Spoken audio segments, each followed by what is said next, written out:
Gabriela Montez n'est pas la fille parfaite que Disney veut nous vendre. Quand j'étais ado, j'ai regardé High School Musical un bon milliard de fois et je dois avouer que tout ce que je voyais en Gabriela Montez, c'était une sorte d'idéal féminin inatteignable qui me faisait rêver en même temps qu'elle me faisait culpabiliser parce qu'en un sens, plus je la regardais et plus je me rendais compte que ma vie en comparaison, c'était de la merde.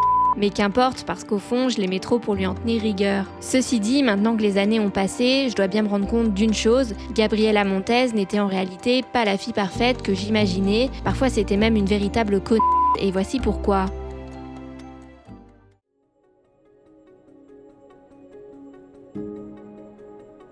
Avant de voir en quoi Gabriela Montez est différente de ce que je pensais, et peut-être et probablement de ce que vous pensiez aussi, il nous faut déjà voir ce que Disney voulait qu'elle soit. Dans les premières minutes du tout premier film, Gabriela nous est présentée comme une jeune femme plutôt introvertie, qui préfère lire son bouquin plutôt que de profiter d'une soirée, et qui est au départ ultra gênée lorsqu'elle se retrouve à devoir chanter avec un inconnu devant des inconnus. En clair, Disney nous propose ici l'archétype de l'intello qui manque cruellement de confiance en elle, et le rôle de Troy va clairement être de l'aider à se révéler. Alors si Gabriela n'a pas de couronne sur la tête, elle a donc tout de même besoin d'un prince pour la sauver, comme beaucoup des princesses historiques de Disney, et leur ressemble d'ailleurs de par son innocence, sa pureté ou encore sa sagesse. Bref, Gabriela est une véritable héroïne Disney, en ce sens qu'elle a une liste interminable de qualités et très peu de défauts, voire même pas du tout. À première vue, son plus gros défaut serait sa timidité, mais cette timidité est ici ce que j'appellerais un faux défaut, en ce sens qu'elle nous est présentée davantage comme quelque chose de mignon que comme un véritable défaut. Sa timidité la rend juste encore plus craquante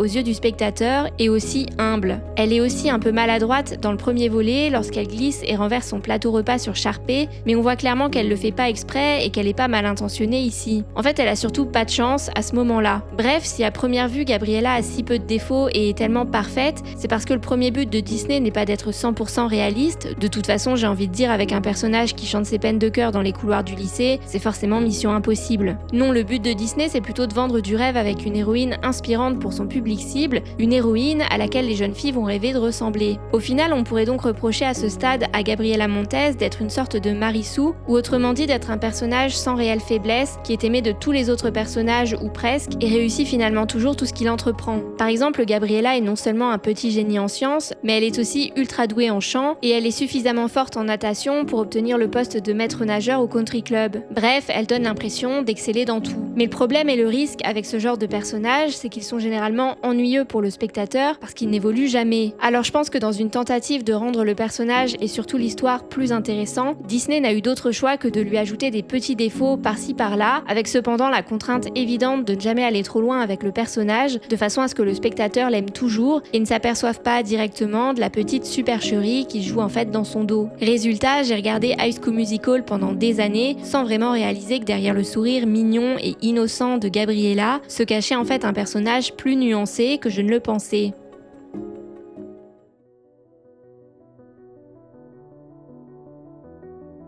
De par son côté Miss Intello première de la classe, on pourrait s'attendre à ce que Gabriela ait une attitude irréprochable à l'école et même dans le monde du travail, mais en réalité, il n'en est rien. Déjà au lycée, Gabriela n'hésite pas à transgresser les règles pour passer du temps en tête-à-tête avec Troy. Dans le premier film ainsi que dans le troisième, on la voit notamment sur le toit de l'école avec le jeune homme, alors que comme le mentionne Taylor dans le dernier opus, c'est 2 heures de colle assurées si tu te fais prendre. Alors au niveau des heures de retenue, je précise que je tiens cependant pas rigueur à Gabriela de la première à laquelle elle a eu droit à son arrivée à East High, parce que c'était clairement la faute de Troy qui a fait sonner son téléphone pendant le cours. Bref, mais sinon si on la voit pas se faire prendre avec Troy sur le toit du lycée, ça lui donne quand même un petit côté rebelle qui vient apporter un peu de nuance à son image d'élève modèle. Et ce côté rebelle se retrouve également dans le monde du travail, dans le deuxième volet, lorsqu'encore une fois elle se permet de ne pas respecter le règlement pour passer du temps avec Troy. Ainsi les amoureux se retrouvent à pique-niquer sur le terrain de golf ou encore à se baigner dans la piscine alors que c'est interdit, et cette fois-ci ils se font vraiment prendre et reçoivent des avertissements. Alors certes, c'est en général Troy qui est à l'initiative de ses fautes, mais Gabriela n'hésite pas vraiment à le suivre. Dernier exemple qui prouve encore une fois que Gabriela est une petite rebelle, c'est lorsqu'elle laisse Troy entrer en cachette chez elle en passant par le balcon de sa chambre. C'est le cas une première fois dans le premier volet, mais bon, juste avant et à sa décharge, Troy tente quand même de passer par la porte d'entrée, alors que dans le dernier opus, il se donne plus cette peine et on voit clairement que Gabriela ne veut pas que sa mère les entende quand elle laisse entrer Troy. Bref, de la même manière que les deux adolescents ont pris l'habitude de se retrouver sur le toit du lycée, il semble avoir avoir également pris l'habitude de se retrouver en cachette dans la chambre de Gabriella. En fait, globalement, on dirait qu'ils sont incapables de se donner rendez-vous sans transgresser au moins une règle. Mais bon, en vérité, si ça rend Gabriella moins sage, Disney fait quand même attention à ce que tout ça reste mignon et ne dépasse pas certaines limites, si bien qu'au final, le côté rebelle de Gabriella est plus drôle que problématique. En revanche, ce qui est beaucoup moins drôle et beaucoup plus problématique chez elle, ce sont les points que nous allons voir maintenant.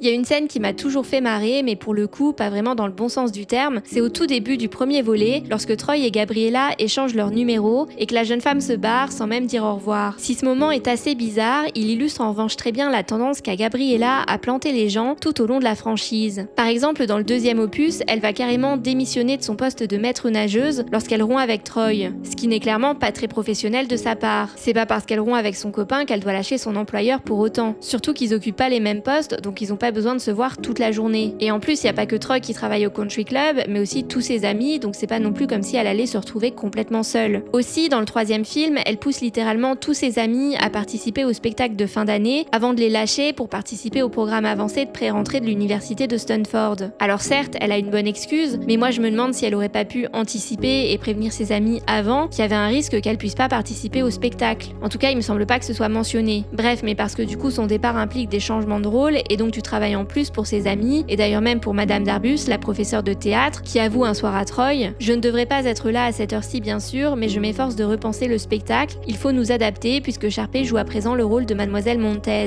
Bref, Madame Darbus peut clairement remercier Gabriella pour ses heures sup. Mais si, comme je le disais, l'adolescente a quand même une bonne excuse pour lâcher ses amis en ce qui concerne le spectacle de fin d'année, elle n'en a pas en revanche pour le bal de promo, car on apprend qu'elle peut tout à fait faire l'aller-retour, mais qu'elle n'en a juste pas le courage et préfère encore une fois planter Troy et ses amis. Résultat, c'est Troy qui va se plier en quatre pour elle et faire la route jusqu'à Stanford. En fait, globalement, Gabriella donne souvent l'impression d'être égoïste, de ne faire aucun effort pour Troy et surtout de ne pas le comprendre. Par exemple, dans le deuxième opus, alors que Troy essaie de jongler, maladroitement certes, entre elle, ses amis et les différentes opportunités professionnelles qui se présentent à lui, Gabriella le quitte en lui reprochant de devenir quelqu'un d'autre pour parvenir à ses fins, au lieu de déjà chercher à dialoguer avec lui dans un premier temps dans l'espoir de sauver leur couple. En fait, dans chaque film, c'est toujours la même histoire, c'est elle qui lâche Troy pour une raison ou pour une autre. Alors certes, Troy a parfois ses torts, mais ce que je veux dire, c'est qu'elle se bat jamais pour lui. Par exemple, dans le premier film, elle est blessée par les paroles de Troy à son égard, et sur ça je la comprends, mais au lieu de le confronter, elle l'esquive et préfère laisser tomber. Bref, elle a une vraie tendance à fuir les situations difficiles au lieu de les affronter, ce qui est assez agaçant à la longue, surtout quand on en arrive au troisième volet et qu'on constate que finalement c'est encore la même histoire qui se répète. En vérité, pour moi, c'est vraiment dans ce troisième volet que ça coince. Le truc, c'est que les scénaristes de la franchise ont besoin dans chaque film de ce que Blake Snyder appelle le moment où tout est perdu dans son livre Save the Cat. C'est ce moment qui a lieu à la fin d'une histoire lorsque, comme son nom l'indique, on pense que tout est perdu pour les personnages. Ainsi, le couple est amené à se séparer et le spectateur se dit qu'ils se reverront jamais. C'est exactement ce qui se passe dans High School Musical 3, quand Gabriella refuse non seulement de revenir pour le bal de promo, mais aussi pour la remise de diplôme, et qu'en fait elle veut plus revenir du tout. Et c'est très similaire à ce qu'elle fait déjà dans le deuxième opus, lorsqu'elle démissionne et quitte Troy, ou encore dans le premier, quand elle refuse de le voir après avoir entendu ce qu'il a dit sur elle à ses amis. En fait, tous ces moments ont un point commun, ce sont de fausses défaites, durant lesquelles on a l'impression que tout est fini parce que tout va mal, mais ce n'est en fait que temporaire et les choses s'améliorent ensuite. Et ces moments de désespoir sont ultra importants dans une histoire parce qu'ils marquent un tournant majeur dans celle-ci. Ils permettent aussi aux personnages d'évoluer et de se dépasser pour affronter leurs propres limites, et en tant que spectateur, c'est un moment où on se sent plus que jamais pris et investi dans l'histoire parce qu'on veut le succès du ou des personnages principaux, mais on a le cœur brisé parce qu'ils font face à, comme je le disais, une fausse défaite. Le problème, c'est que si la recette fonctionne une fois, c'est compliqué de la réutiliser inlassablement et à l'identique dans des suites sans ennuyer le spectateur. Comme je le disais, pour moi dans High School Musical 3, la fausse défaite du couple est assez agaçante parce qu'elle est trop similaire à ce qu'ils ont déjà vécu dans les précédents volets. J'aurais aimé par exemple que pour une fois les rôles soient inversés et que ce soit Troy qui quitte Gabriella et elle qui se batte un peu pour lui. Or là, comme je le disais, à ce stade on a compris, Gabriella plante les autres et pas l'inverse. l'inverse. Donc au final, on revit le même schéma narratif que dans les premiers volets, et ça donne l'impression que le personnage de Gabriella n'évolue pas. Ça s'explique aussi par le fait que cette dernière joue systématiquement le rôle de catalyseur, c'est-à-dire que c'est surtout elle qui provoque le changement chez les autres personnages, mais du coup elle change pas elle-même. Dans sa dynamique de couple avec Troy, c'est toujours lui qui est amené à changer parce qu'il fait une boulette, bon sauf dans le 3 je dirais, donc Gabriella le quitte, suite à quoi l'adolescent a son moment où il se remet profondément en question, qui l'amène à évoluer. Mais en comparaison de Troy, Gabriella évolue très peu au cours des 3 films. Je dirais que la plus grosse progression du personnage a lieu dans le premier volet, lorsqu'elle passe de la fille timide à la fille capable de chanter sur scène devant une large foule. Cette évolution du personnage a bien été traitée par les scénaristes selon moi tout au long de la trilogie, en ce sens qu'après avoir réussi à chanter devant tous ses camarades pour la première fois dans le premier volet, ils n'ont pas fait régresser le personnage en termes de timidité dans les suivants, ce qui nous permet en tant que spectateur de pas avoir l'impression de revivre sur ce point encore la même histoire. En revanche, concernant sa tendance à planter les autres et à fuir les situations, là j'ai le sentiment qu'on n'avance jamais et qu'elle n'apprend jamais de ses erreurs, ce qui comme je le disais devient assez ennuyant quand on en arrive au 3e volet et donne aussi globalement l'impression que Gabriella manque cruellement d'empathie, d'où son incapacité à évoluer. Bref, et pour finir, je vous propose justement qu'on s'attarde un peu plus sur ce manque d'empathie du personnage dont nous avons déjà commencé à parler mais qui, nous allons le voir, est peut-être encore plus présent dans la trilogie que vous ne le pensez.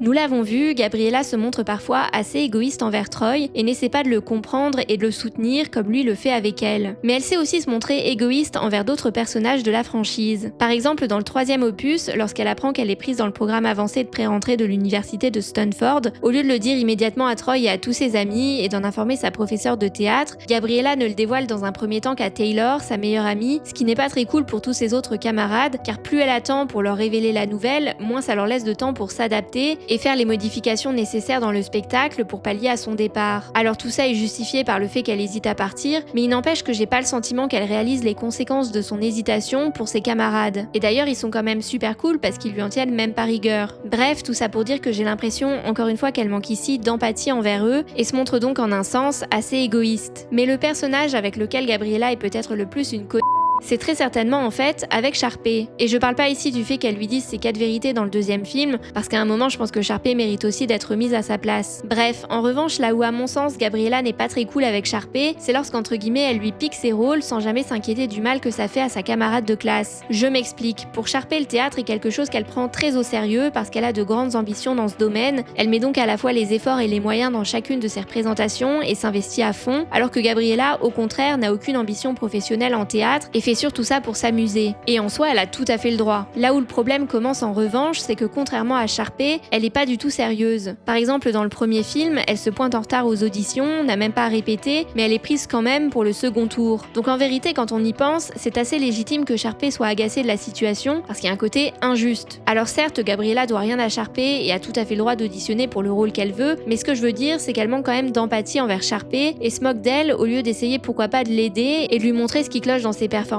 afin qu'elle puisse s'améliorer. Par exemple, au début du 2e film, on apprend que Sharpay, elle, a aidé Gabriella pour son rôle dans la comédie musicale en lui donnant, je cite, plein de trucs pour la voix, mais juste derrière, Gabriella imite une technique de Sharpay avant de partir en rigolant, ce qui donne clairement l'impression qu'elle se moque d'elle. Alors ok, Sharpay est un personnage qui peut paraître très exubérant par moments, mais il n'en reste pas moins qu'ici Gabriella donne l'impression de se foutre un peu de sa gueule.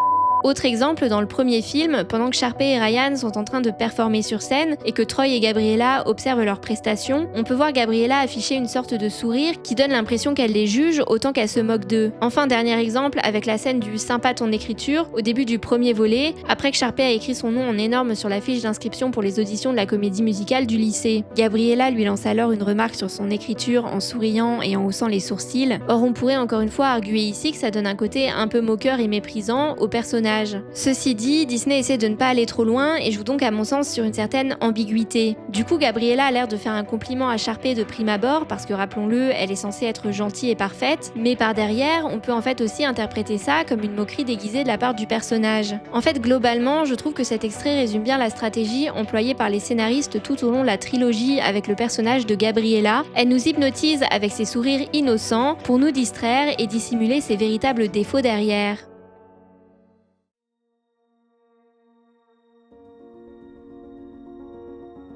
Bref, Gabriela Montez n'est pas tout à fait la fille parfaite que Disney veut nous vendre de prime abord. Mais en soi, est-ce que c'est vraiment un problème ? Eh bien moi j'aurais tendance à dire que non, parce qu'avoir un personnage principal avec des défauts, c'est aussi avoir un personnage un peu plus réaliste et un peu moins ennuyant. Mais en revanche, là où ça me dérange quand même, c'est lorsque ces défauts sont mal exploités et finissent par en devenir agaçants. Pour moi, c'est clairement le cas du côté lâcheuse du personnage, alors qu'au contraire, j'aime globalement plutôt bien son côté rebelle que je trouve assez amusant. Bref, résultat, même si je vois plus Gabriela Montez exactement de la même façon qu'il y a une bonne quinzaine d'années, ça ne change cependant en rien l'attachement que j'ai envers le personnage et envers cette franchise qui a bercé mon adolescence et dont aujourd'hui encore je connais toutes les chansons par cœur.